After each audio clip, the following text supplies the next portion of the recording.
Hello po, magandang hapon sa aking mga mahal na subscribers. Ngayon maiba tayo ng topiko at maglihis muna ako sa tilapia at dito ako papasok ngayon sa aking next project. Ito kung makita nyo ito ay pinakasimple lang na pinagawa ko. I think last year ko pa ito in order. Ito ay citronella oil extractor. Ito ang aking simple na project na tatahakin after sa aking, alongside sa aking tilapia. Ito ay ang kanyang, parang ipasok mo ito sa tangke dito, parang support lang to, pero lalagyan ko pa ito ng pugon. Actually, limited lang tayo ng budget, pero ito pinagawa, ito actually 57 ang diameter, at saka 87 ang kanyang depth, centimeters. Now ngayon, ito siyempre lalagyan ng tubig at saka citronella. Ilalagay mo dito and then lagyan mo ng kahoy, sunugin at mag-create siya ng steam. Ito naman ay ang kanyang takip. Ang takip niya may pressure gauge at saka ito na ang dulo nito ay dito to ilalagay. And then, condenser niya to, bale. And then dito, may nakakonect dito yan na cold water na papasok dyan at palalamigin niya ang steam na dumadaloy dito. And then, lalabas, parang baligtad. Dito pala papasok ang aking inlet na tubig, yung cold water. And then, lalabas sa dyan. Palalamigin sa mga maliliit. May maliliit ito Ayan o. Yan. May maliliit na pipe dyan sa loob na dyan dumadaloy ang steam. At palalamigin ng tubig, dahil may tubig na supply dito, mag-out yan ang mainit na tubig at magiging liquid na dito. Ito ang daanan na ng ating citronella oil. Ito talagang mga dream ko na sana makapag-produce ako ng citronella oil dito sa aking farm dahil napakalapad ng tanim ko na citronella. Di kayo maniwala na August 2022 ko pa ito pinagawa. Actually sa Sorsogon yata ang gumawa nito. Sa ganitong setup, gumastos din ako ng halos 250,000 dito hanggang makarating na dahil ang pamasahe sa GRS na sa 20,000. Ang nakabox ay yung box niya. So, ito lang ang ginawa. Puro stainless ito. At ako na lang dito ang mag-improvise. Ang kulang na lang nito ay ang tinatawag na pugon. Yung lutuan niya, gawa ako niyan. At somewhere, siguro baka dito ko rin ilagay. Hindi naman mainitan yung aking pan na yon. Layo-layo naman siya. Somewhere dito, linisan ko lang. Dito kailangan may atip na So, hindi ko naman walain yung tilapia, nandiyan yan kasabay, pero this is already my love. Ito, matagal, imagine, August pa 2022 pinagawa. So sa ngayon, ano na to, December 2023, almost malapit isang taon na. Minsan, tinitingnan ko marami, nilinis ko na ito kanina, dami-daming lawa to ng mga, mga spider webs, marami. So, dahil nga low budget, ang kulang na lang talagang paggawa ng pugon and then magapas ng mga citronella leaves ko doon.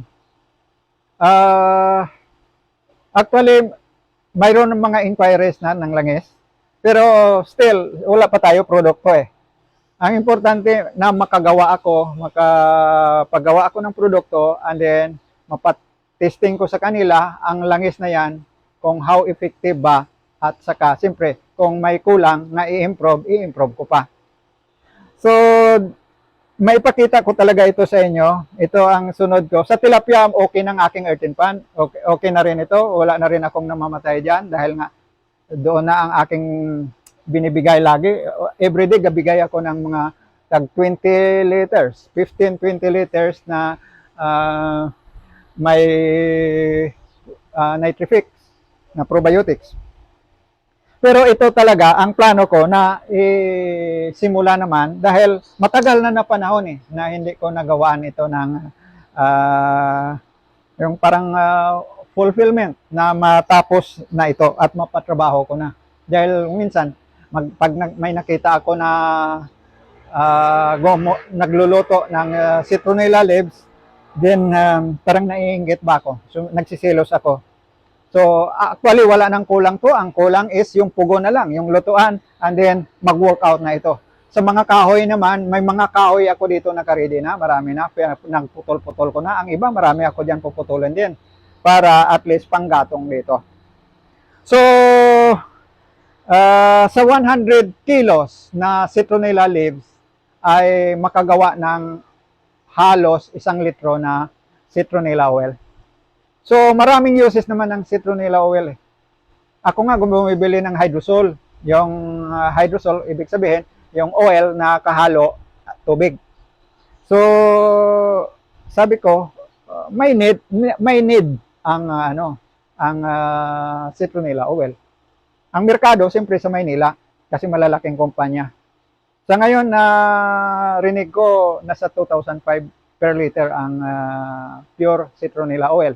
Pero mahal ang pagbinta sa mga Shopee or Lazada ng mga tag 15 ml, mahal yan. I think tag 300 pesos ang mga 15 ml. Okay. So guys, natutuwa ako at kanina may kinontak na rin ako na expert talaga na magkagawa ng pugon. Kung baga, sila na talaga ang gumagawa at kabuhayan na nila ang paggawa yung pugon. So, kinontak ko kanina and then sabi ay kontakin nila ulit ako na pupunta dito sa farm pag nakita yan na ang pamangkin niya na isama niya na magawa. So, malalaman nyo guys kung magkano ang magastos ko ng pugon na yan, paggawa ng pugon.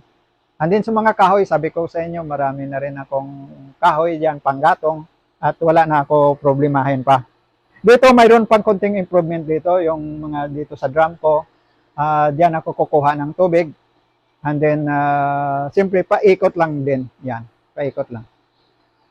Habang kailangan malamig ang papasok dito, inlet to, and then outlet, diyan lalabas ang tubig. Hindi pala nagamix dito. Kung nakita ko sa inyo, yan ang mga maliliit na butas na yan. Yan din ang kung ilan ang nandito sa loob na maliliit na daluyan ng steam. So, mahal ang pagpagawa, no? Nagastos ako ng 200 sa package dito. 230 yata, 20,000 ang GRS, ang transport galing sa Sorsogon. So, mahal ang stainless. Ito lang, wala nang ginawa. Tapos may stand dito.